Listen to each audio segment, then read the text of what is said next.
Hi, everyone. I'm excited to be here today to talk to you about some of the miracle stories that are happening right here in our own city, in our own state, every day. My name is Tony Kausha, and the title of our show is Tony's 50,000 Coincidence Miracles. Please note, this show is not about religion, and we're not trying to change anyone's religion, and we're not trying to get you to join any religion. It's just about miracle stories.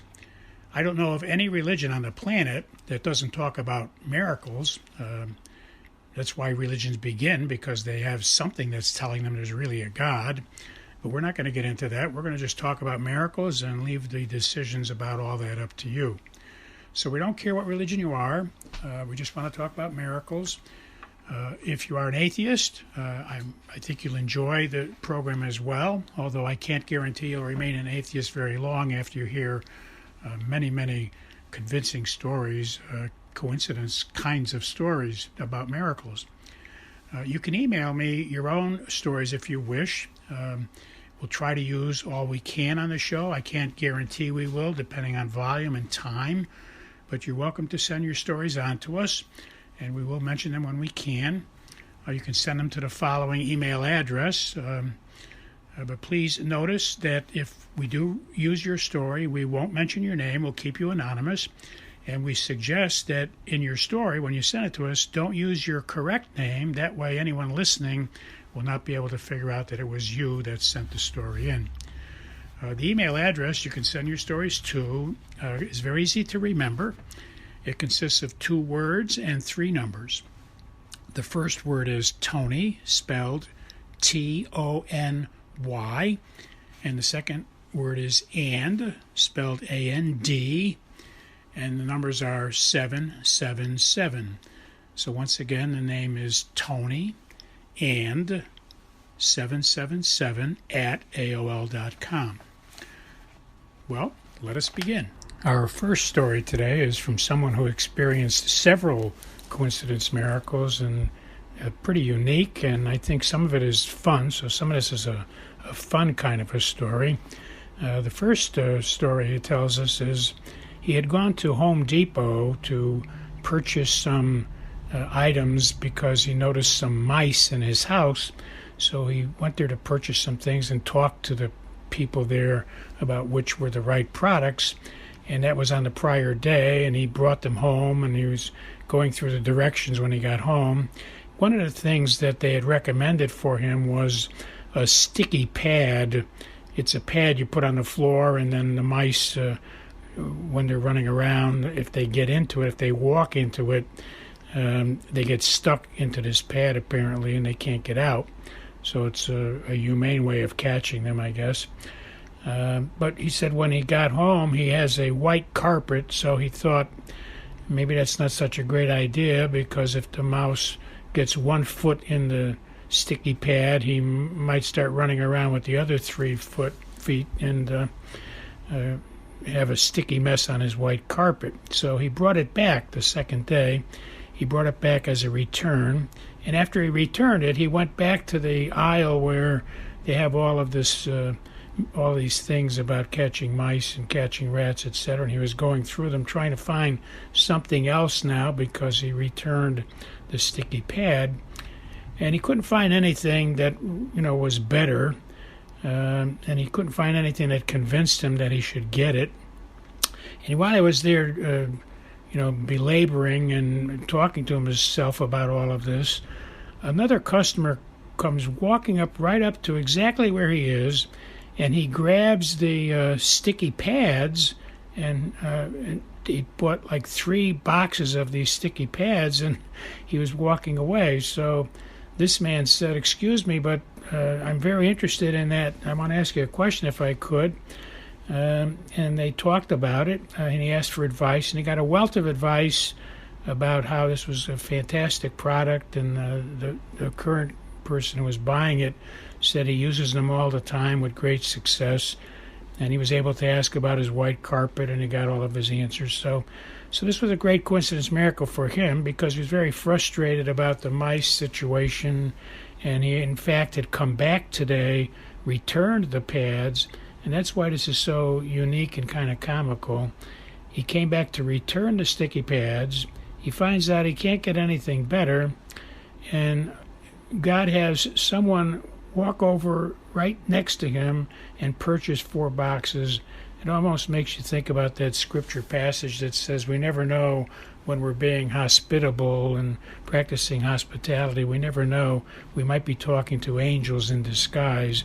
So it makes me think that maybe God sent an angel to pick up 4 boxes of sticky pads. Well, the fun story continues because on the very next day, he went shopping at Stop&Shop in Colchester. He normally shops at Stop&Shop in Willimantic, but he went to Colchester on this next day, and he was picking up some products for someone who was a shut-in, and he got a list from the shut-in. So he said that when he got to Colchester, he couldn't find the things so readily and so easily. There were like 3 items or 4 items that he had to get.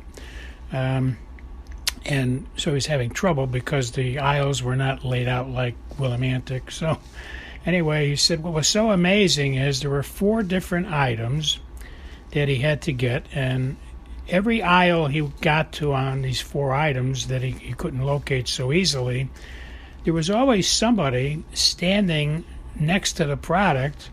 When he was looking up and down the aisle and he couldn't find it, he would say, "Excuse me," and ask, "Have you seen this?" And the person would say, "Yes, I just got one myself. It's right here." So he said there were 4 times that he couldn't find things in an aisle, and 4 times he almost got goosebumps by the 4th time, like something weird was happening. There was always somebody there who was standing right next to the thing, and he couldn't see it and couldn't find it, and the person was able to point it right out to him. In one case, he said he was looking for orange juice without pulp, and he couldn't find without pulp, and wasn't very savvy about all of that. But it turned out that the person who came was actually purchasing that exact item, and there were only 3 left, and the first person wanted 2, so the person telling us the story was able to get their 1, but actually got the last product. So maybe he was entertaining or talking to angels unawares, as Scripture tells us. Our next coincidence miracle is something I experienced on a day when I went shopping, actually. I pulled into the parking lot, parked my car. I had a long list of things to get. And when I got out of my car, I noticed there were 2 women talking, standing outside their cars. Apparently they were friends, and they coincidentally just accidentally met because both of their doors were open, so it looked like they just met right there. And they were laughing and having a great time talking. It's very noticeable that they were good friends. So I went in to shop, get my things, and I guess I came back out about 40 minutes later, and they were still there by my car talking. And, I'm a miracle hunter, so I put some things in the car, and then I casually walked over and said hello, and I gave them a card about our radio show, and it shows the title of our books, Tony's 50,000 Coincidence Miracles, and it gives them our website, which I'll mention for your sake too. Our website is WCAT Radio. That's WCATradio.com/miracles/. So I handed them the card, and I said, I'm a miracle hunter. I've got a radio show, and I publicize miracles I can pick up wherever I can pick them up. So do you ladies have any miracles or coincidence miracles that you've noticed in your life that you'd be willing to share anonymously? I'll keep you anonymous. And both of them hemmed and hawed, and like most people do, and said, "Geez, I know I've had miracles, but I can't remember them off the top of my head." And that's true for most people when I do this. So I took a minute to say, well, I just recently had a great experience because I was talking to a couple of college people, and I asked them, and they were telling me about something they noticed which really impressed me. They told me that they've been noticing that God encounters us by what he does.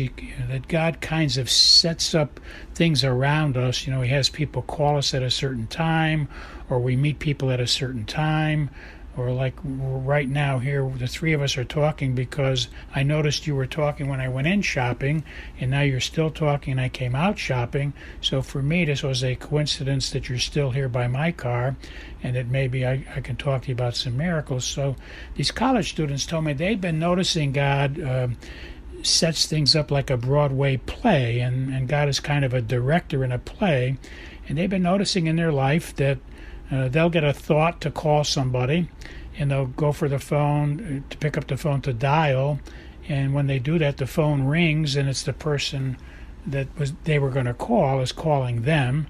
So they're noticing coincidences like that. And then suddenly one of the ladies said, that reminds me, okay, well, I have a miracle. So it turns out she was a teacher, and she told me about this episode where she had youngsters. It sounded like they were first graders, and she had taken them into a church to explain. Apparently this is a religious school, so she took them into a church to explain some things inside the church. And one of the children was getting very rambunctious and making a lot of noise and hopping and moving around, and so she thought this might be a good teaching moment.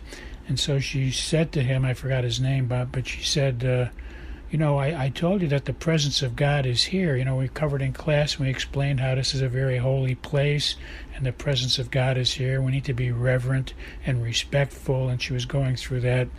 And he was being very attentive. And then when she finished, he said, I know, but I just need to see his face.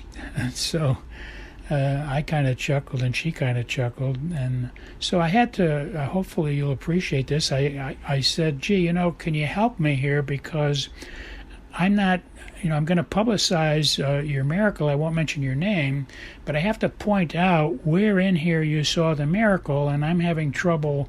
I know you know where it is. And she said, just like the college students I just told you about, she said, oh, I'm sorry. She said, I noticed that God encounters us, and God, so apparently she went to the same place and has the same friends as these college students, because what she was telling me was that the student was being rambunctious, apparently because God was inspiring them to do certain things, and God was inspiring her to notice this was a teaching moment. And then the end of the point was that God had the child say, but I just want to see his face. And so she could use this as another teaching moment. And so she saw this whole miracle as God was encountering her and her class and showing her that her class needed to hear some more about, how do you see the face of God? Because, seeing the face of God means being in his presence and noticing his presence. And so she was going to cover this in the next class.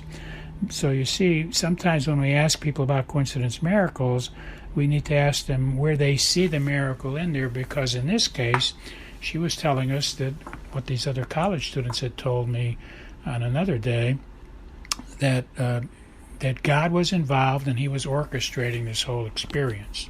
Well, right after she finished explaining her story, the other woman said, I just have a thought. I just had a wonderful miracle, too. I'd been attending church, every weekend, like most people, in a different religion, but I went to a different church recently, and I listened to the words being said, and absolutely, when I was listening to the words, I experienced the fact that there was a miracle happening, because the priest was asking God to work two miracles right there in front of everybody, and I realized and appreciated two miracles are happening every time there's a Mass being said. God bless you all. I'll talk to you next week.